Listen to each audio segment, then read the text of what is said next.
sort of email that went, "I'm sorry if you thought I was being confrontational and blah, blah, blah, blah, blah." Picture this. A smoke-filled studio. Roger Waters sits still, arms crossed, a storm brewing behind his eyes. He's not mixing tracks. He's mixing rage. 5 bands. 5 names he can't stand. Not just petty dislike. This is bone-deep disdain. Because when Roger Waters hates something, it echoes. Waters built his legacy on rebellion. His music wasn't safe, it screamed. So when he calls someone out, it means something. These are 5 bands he believes betrayed what rock was meant to be: loud, raw, and real. First, the one that's haunted his shadow for decades, U2. It started with admiration, ended in disgust. In the early 80s, U2 seemed like natural successors to Pink Floyd's Political Thunder. Big themes, bigger stages, crowds hungry for meaning. But to Waters, it was all posturing. Bono's speeches were, in his eyes, empty theatrics, sermons without sacrifice. The music, overproduced, sanitized, safe. What infuriated him most was the praise. Critics calling U2 the conscience of rock, fans comparing the Joshua Tree to The Wall. To Waters, that was blasphemy. The Wall was a guttural scream, a self-dissection from the void. The Joshua Tree? A commercial parade dressed in sincerity. He didn't see conscience. He saw ego, wrapped in designer sunglasses, flying private jets from one charity gala to another. The final straw came at a London show Waters attended out of curiosity. Midway through, after yet another Bono sermon, he stood up, shook his head, and walked out. "It's all smoke and no fire," he muttered. What began as respect had curdled into contempt. Because to Waters, rock wasn't about making you feel good about doing nothing. It was supposed to make you uncomfortable enough to act. Next, the Rolling Stones. Once rebels, now a brand. Waters admired them in the 60s. Who didn't? They had swagger, soul, danger. But over the decades, the edge dulled, the chaos faded, and the music became a rehearsed routine. The Stones, to him, stopped challenging the world and started cashing in.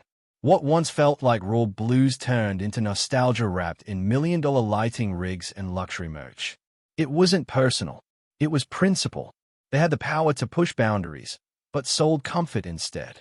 Waters saw late-career Stones albums as hollow echoes of past glory.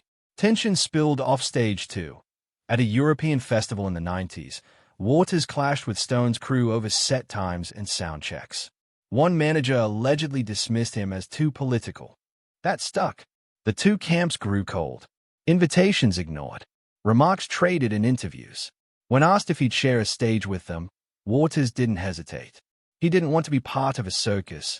He wanted a revolution. Then came the band he called the soundtrack to shopping malls. Coldplay. Too clean, too careful, too safe. To Waters, Coldplay represented everything rock shouldn't be. Music without danger, songs without bite. He never hid his contempt. Their pastel visuals, shimmering optimism, stadium-sized niceness, all of it made him cringe. To him, their sound was packaging, not purpose. What enraged him wasn't their popularity, it was their emptiness. Their music felt like soft lullabies during a fire, tunes made to blend into tech ads and elevators. Waters heard apathy in their anthems. They never named names, never challenged chaos. That wasn't neutrality, it was betrayal. Music, to him, should provoke, not pacify.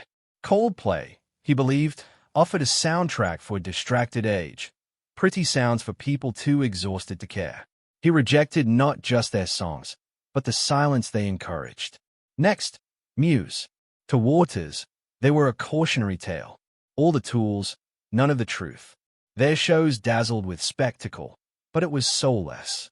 Lyrics floated with rebellion but never committed. He accused them of mimicking Pink Floyd's grandeur without its gut. Big soundscapes, dramatic crescendos, brooding themes, but no anguish, no blood. Waters didn't want flattery. He wanted fire.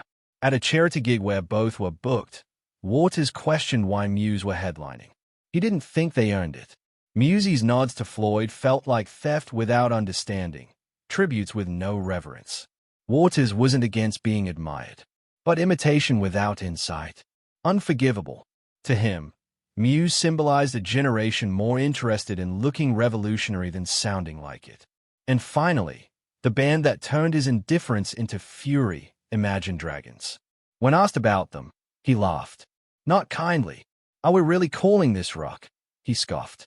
To him, Imagine Dragons were fast food, mass-produced, predictable, packaged rebellion. Loud, but empty. A brand, not a band. Music designed for algorithms and halftime shows, not truth. He saw them as the embodiment of everything wrong with modern rock. Anthemic choruses with nothing to say, spectacle with no soul. It wasn't just that they lacked depth. It was that they pretended they had it. There's nothing worse, he said, than packaging noise as revolution. They didn't just disappoint him. They insulted what he believed music should be. Waters always demanded more courage, more truth, more fire. To him, music wasn't background noise. It was a weapon, a wound, a war cry. These 5 bands, in his eyes, failed not because they lacked talent, but because they played it safe. They polished their sound, softened their edge, sold rebellion as a product.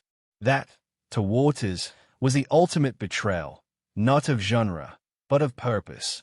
He remembers a time when lyrics got you banned, when album art sparked debates in Parliament, when rock wasn't just entertainment, it was resistance.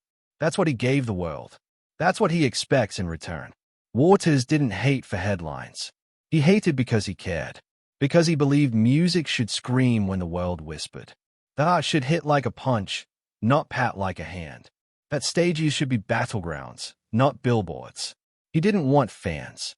He wanted fighters. Soundtracks for marches, not shopping malls. Lyrics that challenged power, not flirted with popularity. And today, when he listens, he's not searching for comfort. He's listening for revolution. For truth that bites. For music that feels like setting off an alarm in a sleeping world. Most of what he hears, it's not loud enough, not in message, not in meaning, not in guts. Because to Roger Waters, if your music doesn't challenge something, it might as well say nothing at all.